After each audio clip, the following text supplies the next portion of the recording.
Welcome student, my name is महिमा। और आज जो है हम अपने पॉलिटी का एक जो बहुत ही बेसिक कॉन्सेप्ट है, एक बहुत ही बेसिक विषय है लोकतंत्र, उसके बारे में डिस्कस करेंगे। तो देखिए स्टूडेंट, सबसे पहले हमें लोकतंत्र को पढ़ने से पहले हमें ये जान लेना चाहिए कि किसी भी देश को चलाने के लिए हमें कोई ना कोई सिस्टम फॉलो करना होता है, यानी कि कोई ना कोई प्रणाली जो है हमें अपनानी पड़ती है। अब विभिन्न देशों में हमें विभिन्न तरह की जो है शासन प्रणालियां देखने को मिलती हैं। तो स्टूडेंट, हमें जो है उन शासन प्रणालियों के बारे में थोड़ी सी जानकारी आप लोगों को देना आवश्यक है। तो देखिए स्टूडेंट्स, हम पहले थोड़ी सी शासन प्रणालियों के बारे में जानेंगे कि विभिन्न देशों में कौन कौन सी शासन प्रणालियां जो है चल रही हैं या देखने को मिलती हैं। तो देखिए स्टूडेंट्स, सबसे पहले शासन प्रणाली क्या होती है। शासन प्रणाली में हमें ये पता चलता है कि वहाँ की जो किसी भी देश की जो सरकार है, गवर्नमेंट है, वो किस तरीके से बनी हुई है। ठीक है, वहाँ पर जो अधिकार है वो किनके पास है। ठीक है, एक शासन व्यवस्था जो होती है वो किसी भी देश को बेहतर बनाने में अपनी महत्वपूर्ण भूमिका निभाती है। तो स्टूडेंट्स, हम सबसे पहले पढ़ेंगे, देखेंगे राजतंत्र। स्टूडेंट्स, राजतंत्र शासन प्रणाली में क्या होता है, यहाँ पर जो है जो शक्ति होती है वो वंशानुगत रूप से जो है हस्तांतरित होती रहती है। इसका मतलब है स्टूडेंट्स कि यहाँ पर एक राजा होता है और राजा की मृत्यु के बाद वहाँ का बेटा जो है सारे राज्य को जो है कार्यभार जो है संभालता है। तो इस तरीके से जो राजा का बेटा था वही राजा बनता है, यानी कि जो शक्तियां थी वो राजा के पास थी और वो वंशानुगत रूप से जो है हस्तांतरित होती रहती हैं। तो इस तरह की शासन प्रणाली जो है हमें भारत में आजादी से पहले जो थी इसी टाइप की जो है व्यवस्था जो है देखने को मिलती थी। लेकिन इसमें थोड़ा सा चेंज किया स्टूडेंट्स, इसको जो है थोड़ा सा मॉडिफाई करके अब संवैधानिक राजतंत्र जो है देखने को मिलता है। संवैधानिक राजतंत्र में क्या होता है स्टूडेंट, यहाँ पर एक राजा बना दिया जाता है। ठीक है, लेकिन जो है यहाँ पर जो पावर्स होती है संवैधानिक राजतंत्र में, उसमें जो है पावर्स राजा के हाथ में भी होती है, लेकिन मेन पावर जो है जनता के हाथ में होती है, क्योंकि जनता जो है अपने जो है प्रतिनिधियों को चुनती है, पीएम को चुनती है। ठीक है, और इस तरीके की सरकार जो है हमें कहाँ पर देखने को मिलती है, ब्रिटेन में, पुर्तगाल में, डेनमार्क में और स्पेन में। ठीक है, और जो इससे पहले मैंने आपको समझाई थी राजतंत्र, इस तरीके की जो व्यवस्था है स्टूडेंट्स वो हमें सऊदी अरब, यूएई और रुलेक जैसे देशों में देखने को मिलती है। तो नेक्स्ट इसके बाद जो है हमारा स्टूडेंट्स वो है गणतंत्र। गणतंत्र में क्या होता है स्टूडेंट्स, इसमें जो है हम एक प्रेसिडेंट को इलेक्ट किया जाता है, यानी कि यहाँ पर गणतंत्र में राजा का बेटा ही राजा नहीं बनता है, ना ही वंशानुगत रूप से जो है शक्तियां हस्तांतरित होती है। इसके अंदर क्या होता है स्टूडेंट्स, आम जनता मिल करके जो है अपने प्रेसिडेंट को चुनती है और वही जो है देश को चलाता है, उसके पास जो है पावर्स होती हैं। और इस तरीके जो सबसे पहले जो है इस तरीके की जो व्यवस्था है हमें यूएसए में 1789 को देखने को मिली थी। ठीक है, इसके बाद जो हमारा नेक्स्ट है स्टूडेंट्स वो है साम्यवादी शासन प्रणाली। इस प्रणाली के अंदर क्या होता है स्टूडेंट्स कि एक जो पार्टी है, साम्यवादी शासन प्रणाली में एक पार्टी के पास ही सारी पावर होती है। ठीक है, वहाँ पर यहाँ पर आम जनता जो है अपने प्रतिनिधियों को चुनाव नहीं करती, और अगर यहाँ पर चुनाव होता भी है इस व्यवस्था में तो बहुत ही निचले स्तर पर होता है। ठीक है, जिसका ज्यादा कोई रोल नहीं होता है। एक पार्टी ही होती है जो कि सारे अधिकार उस पार्टी के पास ही होते हैं। और इस तरीके की व्यवस्था हमें चाइना में देखने को मिलती है, उत्तर कोरिया में, क्यूबा में और वियतनाम में। जैसे कि हम लोगों को पता है कि चाइना में क्या है, साम्यवादी व्यवस्था चलती है, वहाँ पर एक ही पार्टी है जो हमेशा जीतती है, ऑप्शन भी नहीं है वहाँ पर। चाइना में आप देखोगे कि सिर्फ एक ही पार्टी है जो पूरे देश के शासन को चलाती है और अपना शासन करती है। इसके अलावा यहाँ पर कोई विपक्ष की पार्टी भी नहीं है, यानी कि यहाँ पर जनता के द्वारा चुने गए प्रतिनिधि नहीं आते हैं। जनता के द्वारा चुने गए प्रतिनिधि जो है देश को नहीं चलाते हैं। अब देखते हैं स्टूडेंट्स, लास्ट एक तरीके से साम्यवादी को हम तानाशाही ही कह सकते हैं। तानाशाही क्या होता है स्टूडेंट्स, तानाशाही में एक पर्सन के हाथ में बहुत सारी पावर्स होती है और वही जो है सारे देश को चलाता है और अपनी मनमानी भी कर सकता है। ठीक है, तो तानाशाही जो है कोई एक अच्छी शासन व्यवस्था नहीं है देश के लिए। इसमें क्रूरता हो सकती है, क्योंकि जिसके पास भी पावर होगी वो तो अपने बेनिफिट्स को पहले पूरा करेगा, उसके बाद ही वो देश के लिए काम करेगा। तो तानाशाही मेरी नजर में तो बिल्कुल ही खराब शासन प्रणाली है, ठीक है। और तानाशाही जो है स्टूडेंट्स, वो अफ्रीका के 70% देशों में देखने को मिलती है। अगर हम साउथ अफ्रीका को छोड़ दें तो मोस्टली जो अफ्रीका की कंट्रीज है वहां पर आपको तानाशाह देखने को मिलेगा। और अब जो नेक्स्ट हमारी शासन प्रणाली है स्टूडेंट्स, वो बहुत ही बेहतरीन शासन प्रणाली है जिसको भारत ने भी अपनाया है, और वो है लोकतंत्र। तो चलिए लोकतंत्र का अर्थ हम एक बार देख लेते हैं। तो स्टूडेंट्स, लोक का मतलब होता है लोग और तंत्र का मतलब होता है शासन, अर्थात मिल करके बन गया लोगों का शासन। यानी कि यहाँ पर लोगों के द्वारा चुने गए जो प्रतिनिधि होते हैं वो जो है देश पर शासन करते हैं, ठीक है। इंग्लिश की पर्यायवाची में हम देखें तो इसको डेमोक्रेसी कहा जाता है, ठीक है। डेमोक्रेसी वर्ड जो है 2 ग्रीक शब्दों से मिलकर बना है, डेमो और क्राटिया। डेमो का मतलब होता है पीपल यानी कि लोग और जनता, और क्राइटेरिया का अर्थ होता है रूल यानी शासन, ठीक है स्टूडेंट्स। तो इस तरीके से हमने इसके अर्थ को देखा। अब हम एक बार जो है लोकतंत्र की परिभाषा को देख लेते हैं। अब्राहम लिंकन के अनुसार जो है स्टूडेंट्स, लोगों के लिए, लोगों के द्वारा और लोगों का शासन जो है लोकतंत्र कहलाता है। जैसे कि यहाँ पर जो है लोगों के द्वारा से अभिप्राय ये है कि हम लोग जो है अपने शासकों का चुनाव करते हैं, अपने प्रतिनिधियों को वोट देते हैं, और फिर वो जो प्रतिनिधि और जो भी शासक होते हैं वो हमारे लिए जो है काम करते हैं, लोगों के लिए काम करते हैं, लोगों के हित के लिए, कल्याण के लिए कार्य करते हैं। और जो है इस प्रकार से ये जो शासन होता है ये लोगों का शासन होता है, ठीक है स्टूडेंट्स। तो इस तरीके से हमने लोकतंत्र का अर्थ जाना, उसकी परिभाषा को जाना। अब जो है स्टूडेंट्स लोकतंत्र के 2 रूप जो है हमें देखने को मिलते हैं। पहला जो रूप है वो है संसदीय लोकतंत्र, और दूसरा जो रूप है वो है अध्यक्षीय लोकतंत्र। संसदीय लोकतंत्र में क्या होता है, इस शासन व्यवस्था के अंतर्गत जो शक्तियां होती हैं वो एक समूह के हाथ में होती है।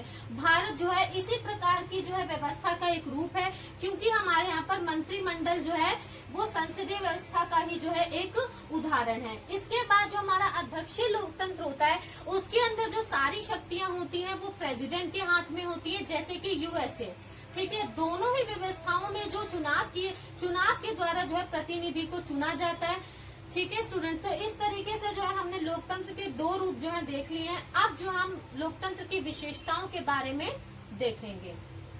तो चलिए स्टूडेंट्स, अब हम लोकतंत्र की विशेषताओं को एक बार देख लेते हैं। तो सबसे पहले जो है लोकतंत्र में अंतिम फैसला जनता के द्वारा चुने गए प्रतिनिधियों के पास होना चाहिए। तो स्टूडेंट्स इसका क्या मतलब है, पहली विशेषता में हमने पढ़ा कि जो अंतिम फैसला है वो जनता के द्वारा चुने गए प्रतिनिधियों के पास होना चाहिए। यानी कि जो भी फैसला लिया जाएगा वो जनता चूज करेगी अपने प्रतिनिधियों को, और उन्हीं को जो है माना जाएगा, यानी कि जनता के हाथ में जो है पावर है। अब इन विशेषताओं को समझने के लिए मैंने कुछ एग्जाम्पल जो है आपके लिए लिखे हैं, और आपको मैं बताऊंगी, एक्सप्लेन करूंगी कि कैसे जो है ये जो विशेषता है कहाँ पर ऐसा नहीं होता है, ठीक है। अब देखिए स्टूडेंट्स, पाकिस्तान में परवेज मुशर्रफ जो नाम का एक व्यक्ति था, उसने क्या किया कि उसने जो है सामान्य लोकतंत्र का तख्ता पलट करके अक्टूबर 1999 में जो है वहाँ का चीफ एग्जीक्यूटिव बन गया।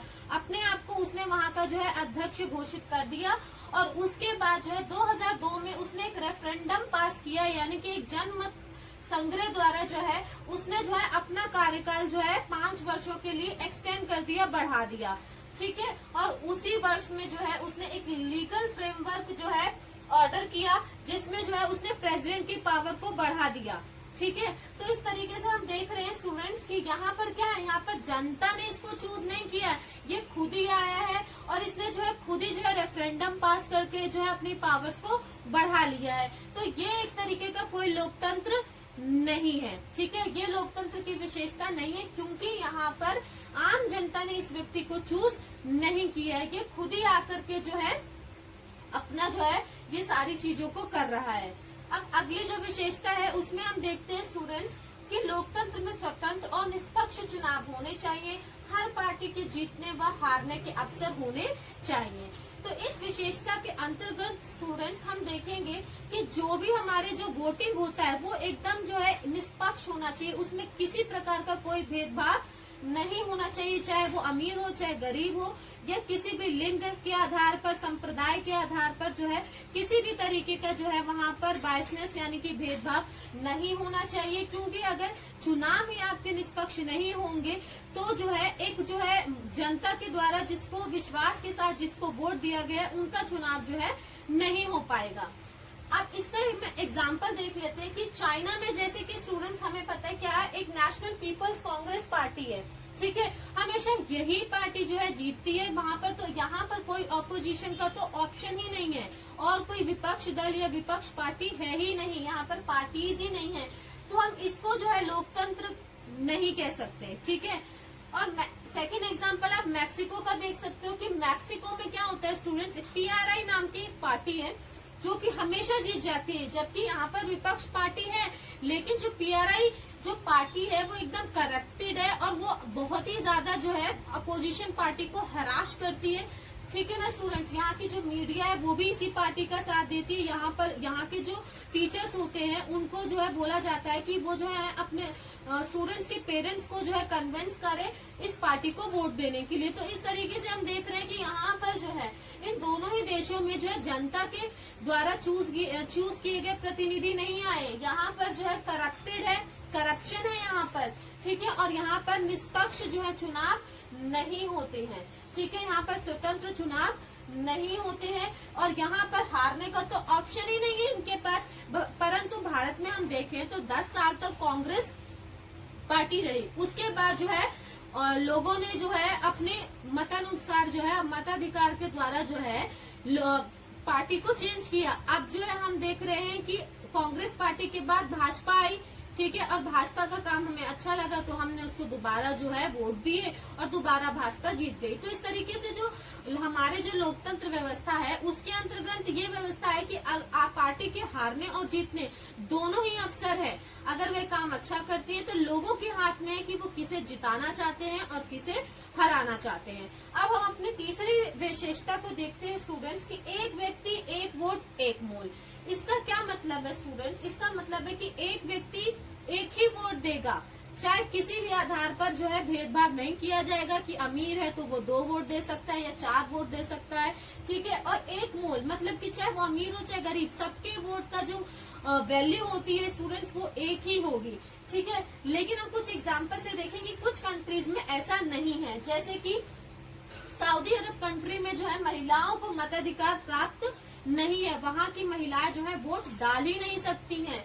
इसके अलावा हम सेकेंड एग्जाम्पल देखते हैं कि एस्टोनिया में जो अल्पसंख्यक लोग हैं स्टूडेंट्स उनको वोट डालने का अधिकार नहीं दिया गया है। और जो फिजी में जो है, फिजी के जो मूल जो लोग हैं उनके जो वोट्स की जो वैल्यू है वो फिजी में रहने वाले भारतीयों से ज्यादा है। तो इस तरीके से हम देख रहे हैं कि इन देशों में जो है एक व्यक्ति एक वोट एक मोल जो है नहीं है, अलग अलग तरीके की जो है इन्होंने अपने यहाँ पर जो है सिस्टम्स को फॉलो कर रखा है। परंतु भारत में क्या है, चाहे आप प्रेसिडेंट हो चाहे आप एक आम नागरिक हो, आपके एक वोट की वैल्यू जो होगी वो एक ही होगी। अब जो हमारी नेक्स्ट विशेषता है उसको देख लेते हैं स्टूडेंट।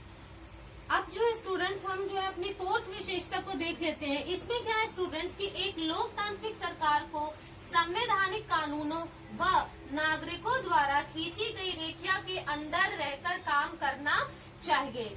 इसका मतलब ये है कि स्टूडेंट्स जो भी हमारी सरकार है, ठीक है, उसको संवैधानिक कानूनों के अंतर्गत रहकर अपनी लिमिट्स में रह करके जो है कामों को करना चाहिए।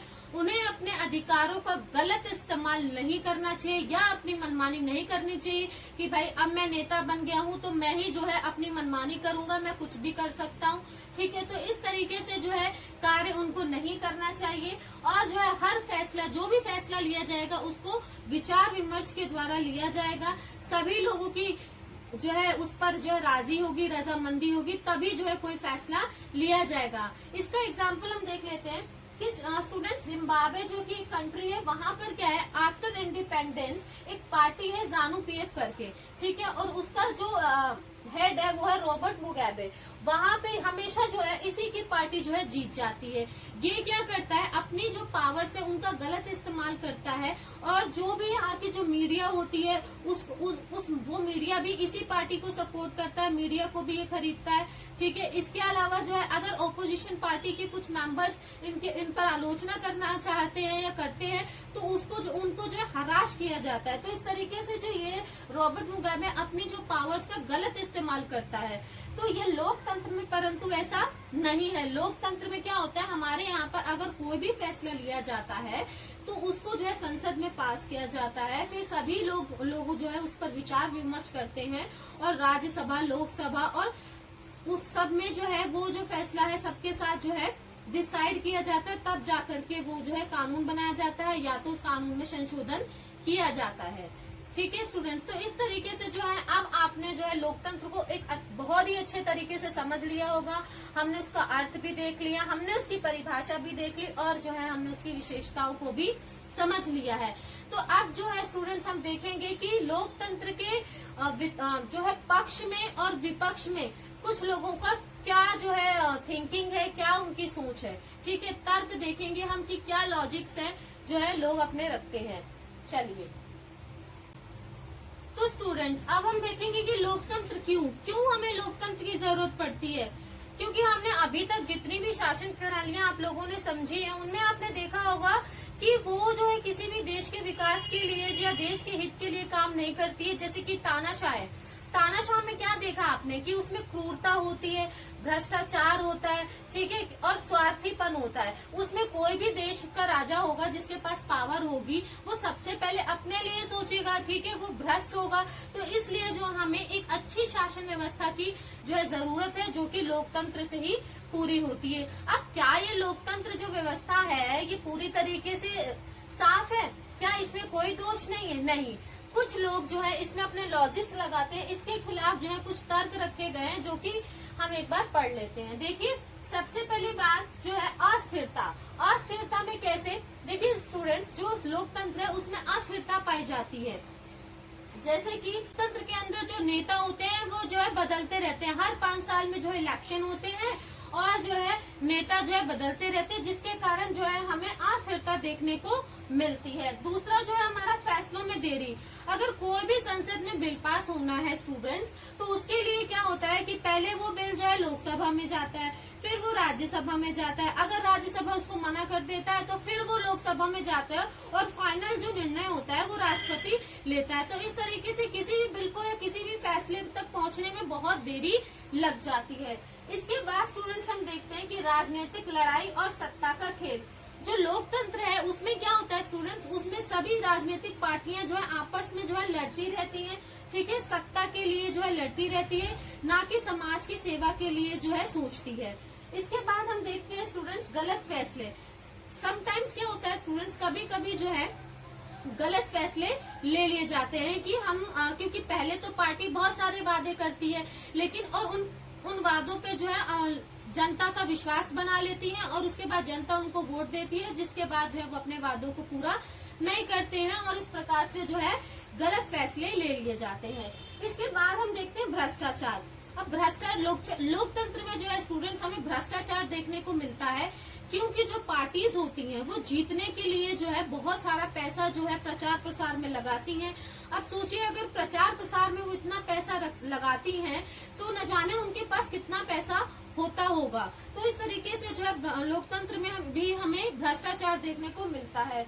इसके अलावा जो है गलत शासकों का चुनाव, ठीक है, समटाइम्स क्या होता है कि हम गलत शासकों का चुनाव कर लेते हैं, वोटिंग जो है हम गलत लोगों को दे देते हैं। तो इस तरीके से जो है स्टूडेंट्स ये जो कुछ तर्क हैं वो लोकतंत्र के खिलाफ है। अब जो है हम लोकतंत्र के पक्ष में जो तर्क दिए गए हैं उनको भी एक बार देख लेते हैं। तो स्टूडेंट्स अब हम लोकतंत्र के पक्ष में जो है तर्क देख लेते हैं, कुछ लॉजिक्स को देख लेते हैं। ठीक है, सबसे पहले देखिए हमारा क्या है, अधिक जवाबदेह। जो हमारा लोकतंत्र है वो अधिक जवाबदेह है। कैसे? क्योंकि अगर किसी पार्टी ने कोई गलत फैसला ले लिया या कोई गलत काम किया तो यहाँ पर जो विपक्ष की पार्टी है वो जो है सामने वाली पार्टी से जवाब मांग सकती है और उससे जो है प्रश्न पूछ सकती है। तो इस तरीके से हम कह सकते हैं कि लोकतंत्र जो है अधिक जवाबदेह है और सामने वाली पार्टी को हर एक गलत काम का जो है जवाब देना पड़ता है। इसके बाद जो हमारा नेक्स्ट है मतभेदों और टकरावों को संभालने का तरीका उपलब्ध करवाता है। देखिए स्टूडेंट्स, लोकतंत्र जो है आपस में अगर कभी कभी जो है टकराव हो जाते हैं, संप्रदायों के बीच में या पार्टीज के बीच में मतभेद हो जाते हैं, तो जो है आपस में जो है बैठ करके उन जो है मतभेदों पर विचार किया जाता है, विचार विमर्श किया जाता है और उनको जो है बेहतर तरीके से जो है संभालने का प्रयास किया जाता है। इसके बाद जो है हमारा नेक्स्ट है नागरिकों के सम्मान में वृद्धि। लोकतंत्र जो है स्टूडेंट्स वो नागरिकों के सम्मान में वृद्धि करता है, क्योंकि यहाँ पर लोकतंत्र के अंदर सभी नागरिकों को जो है मौलिक अधिकार प्रदान है और वो मौलिक अधिकार सभी नागरिकों की रक्षा करते हैं, ठीक है, और नागरिकों का सम्मान जो है बढ़ाते हैं। इसके बाद जो है हमारे स्टूडेंट्स बेहतर निर्णय की संभावना को बढ़ाता है। लोकतंत्र में बेहतर निर्णय लिए जाते हैं, क्योंकि यहाँ पर जो निर्णय है वो किसी एक व्यक्ति द्वारा नहीं बल्कि बहुत सारे व्यक्तियों द्वारा जो है लिया जाता है। जो भी देश के हित में जो भी निर्णय लिया जाता है वे सभी सामुदायिक स्तर पर लिया जाता है, ना कि यहाँ पर जो है कोई एक व्यक्ति जो है कोई भी जो है कानून बनाता है, ठीक है। तो इस तरीके से हमने जो है लोकतंत्र को समझा, उसकी परिभाषा को देखा, उसका अर्थ जाना, उसकी विशेषताओं को समझा और उसके खिलाफ में हमने कुछ तर्क देखे और जो उसके कुछ पक्ष में हमने तर्क देखे। तो स्टूडेंट्स, आई होप कि आप लोगों को जो है लोकतंत्र यानी डेमोक्रेसी अच्छे से समझ आया होगा और अब आप लोग जो है डेमोक्रेसी पर तर्क वितर्क जो है कर सकते हैं अच्छे से, आप किसी और को भी अच्छे से समझा सकते हैं। Thank you so much for watching.